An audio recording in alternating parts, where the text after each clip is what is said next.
రక్తహీనతతో చాలా ఎక్కువగా బాధపడుతూ ఉంటారు, ఎస్పెషల్గా ఆడవాళ్ళు. సో వాళ్ళందరికీ ఒక చిన్న ర్యాపిడ్ ఫైర్ లాగా ఐరన్ రిచ్ ఫుడ్స్ టక టక టక ఈ వీడియోలో చెప్పేస్తాను.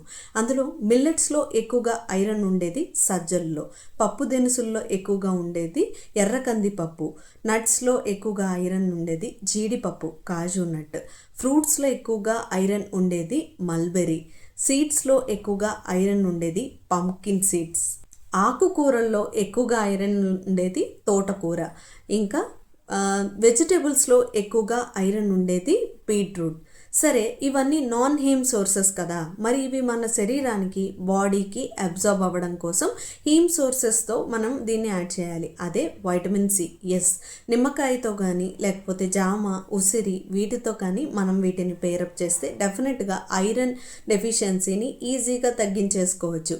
సో ఇది మీ ఫ్రెండ్స్లో ఫ్యామిలీలో ఎవరికైనా రక్తహీనతతో బాధపడుతూ ఉంటే వాళ్ళందరికీ కూడా షేర్ చేసేయండి.